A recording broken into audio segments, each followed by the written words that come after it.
वोंडल park 8वां इंशा, हूफडॉट में 4 दिन, इंशे Safarnama, Shariq Ali, value varsity. ठीक कहा आपने, ट्रैवल कार्ड ज्यादा इस्तेमाल न किया तो पैसे वसूल न होंगे। चलिए इस सामने खड़ी ट्रैम में जिसके माथे पर वोंडल पार्क लिखा है सवार हो जाते हैं।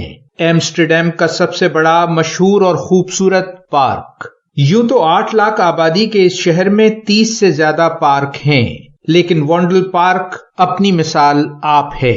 चलती ट्रैम की कुशादा खिड़कियों से बारौनक सड़कों के मंजर भी खूब थे। ट्रैम से उतरने के बाद 10 मिनट का पैदल रास्ता है पार्क के मरकजी गेट तक। चलिए गूगल मैप फोन पर लिए आप आगे और मैं पीछे। इर्द गिर्द करीने से बने मकानात और फूलों भरी क्यारियों के सामने फुटपाथ पर चलना बहुत खुशगवार है। वो देखिए सड़क के किनारे कतार से खड़ी कारों के पेट्रोल भरने की खिड़की से जुड़े प्लग्स और तार, जो फुटपाथ के साथ बने पोस्ट बॉक्स से मिलते जुलते चार्जिंग स्टेशनों से बिजली हासिल कर रहे हैं। बिजली की कारों का इस्तेमाल पूरे यूरोप में बढ़ रहा है।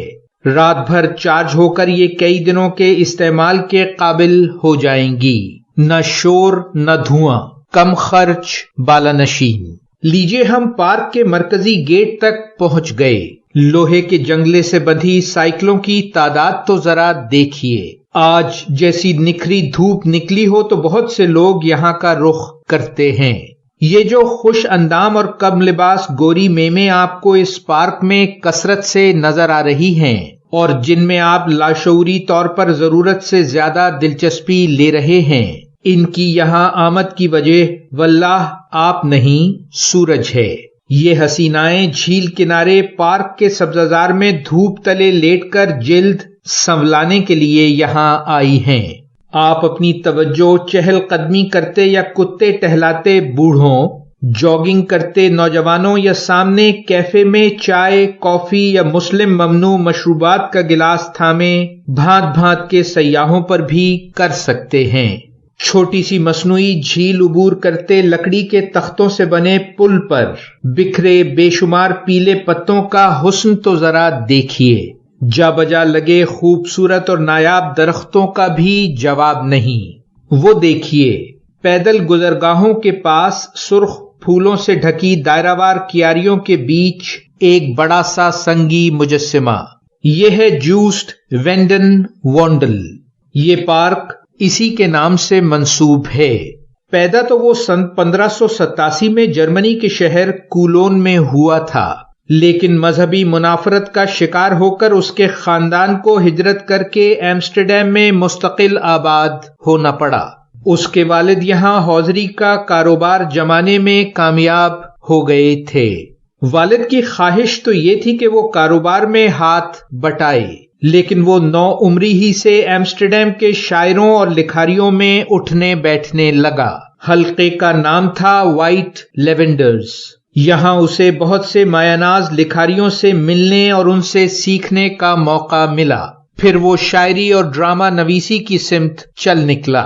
वालिद की वफात के बाद उसने अपनी महबूबा मारिया से शादी की, जिसने बखूबी कारोबार संभाला।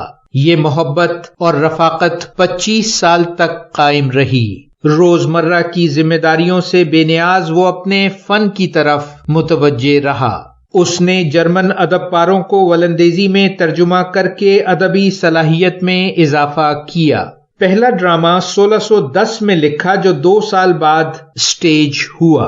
बुनियादी ख्याल हिजरत का गम था। उसने यहूदियों की मिस्र से हिजरत के पस मंजर में इस इंसानी अलमिये को बयान किया।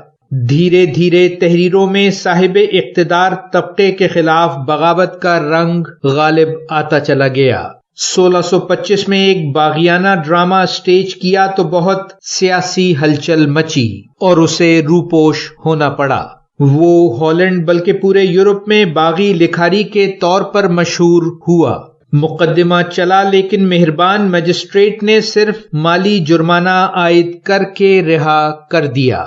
उसकी बीवी और 2 बच्चों का इंतकाल हुआ तो उसने अपनी शाहकार अलमिया नज़में लिखी। مذہبی جبر کے خلاف لکھی گئی اس کی باغیانہ نظمیں اور ڈرامے آج بھی قدر کی نگاہ سے دیکھے جاتے ہیں۔ جاری ہے ویلیو ورسٹی، شارق علی۔